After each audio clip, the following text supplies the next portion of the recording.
I have no objection to it. I would say, and I think it's important to say at the start, I trust the election system. I know many people don't. I used to be a deputy returning officer. To corrupt an election in this country, not least because it's quite an antiquated system, it's quite hard to do, actually.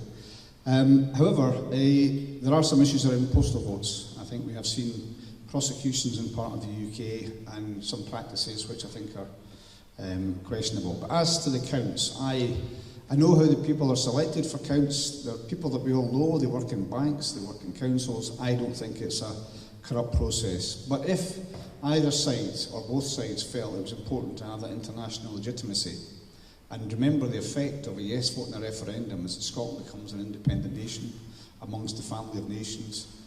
And the point I made before about other countries wanting to know it's been a proper and fair process, I would have no objection to it, but I trust the people that currently run our elections.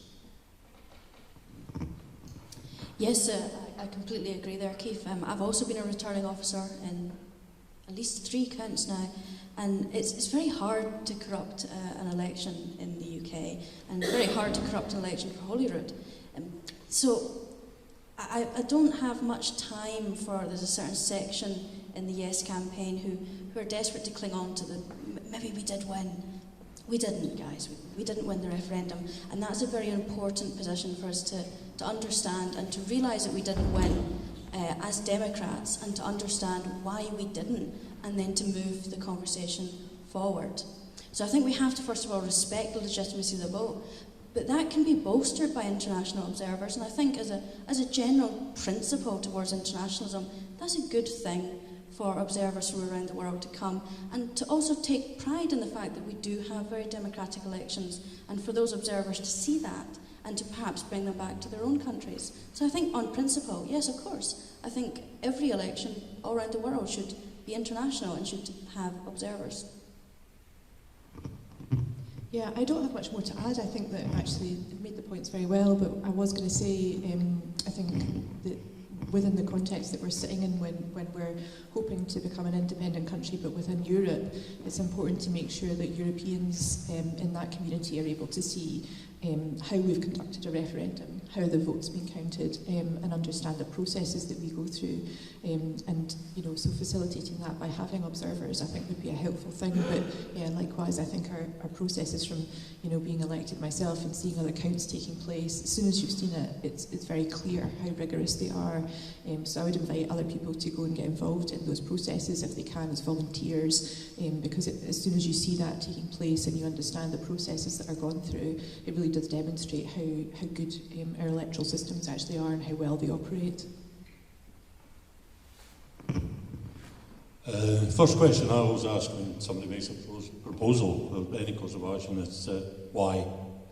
And I ask that question and answer myself of these wee chats inside my head. And I says, well, what occurs to me is that if we need international observers to give democratic legitimacy to our referendum, then we have problems with that referendum that aren't going to be addressed by having international observers. The democratic legitimacy of the referendum should be a foregone conclusion. It should stand on its own. It shouldn't need to be confirmed by any international observers. It should be so open and clear that there is no question of about its democratic legitimacy. Having said that, international observers not a problem. Why you would need them at the counts, I don't know. We already have hordes of observers, monitors at the counts.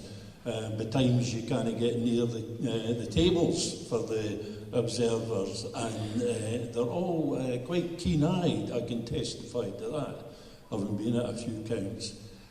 So I don't know quite what international observers add to the whole process at all. Although I don't suppose for one moment that they subtract anything from it. But that would depend on what they had to say about the process afterwards. Now there's a concern. Yeah?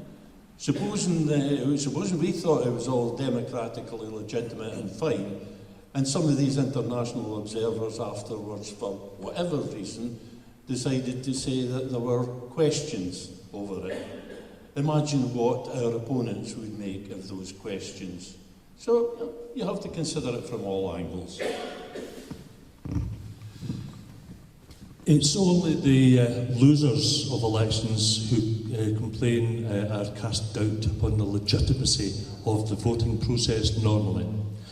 Winners, well, put it this way, have you ever heard a winner complain about winning? Okay?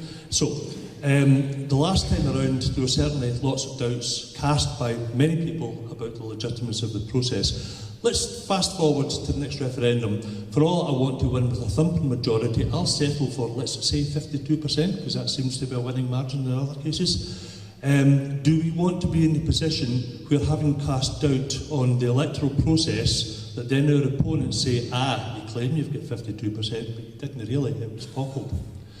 Because that's what will happen in those circumstances. The more that we build up the presumption that it's a flawed process, the more it will be used against us when we win. So I think we actually do ourselves an immense disservice. I'm speaking here, similar to Rashida here. I've been in a parliamentary election agent 7 times. I chaired the campaign in West Lothian, the Yes campaign, and I was the agent for the Yes Scotland in West Lothian at that time. I watched the whole process, all the way through. Should we have international observers? Well, we did have international observers. I spoke with a guy from Canada at great length at the Count in 2014. Whether he was appointed by an international body, he was a member of a group of people from several countries who had been given credentials and invited to attend and inspect and follow the count. You could formalise that into some appointment of international observers. I've no problem with that. But you know what? I would love to have international observers at the next count for independence for one particular reason. Not because we have doubts about the validity of the process, but they will help to spread the word around the world about the magnificent result that we have and how democratically we have reached that result.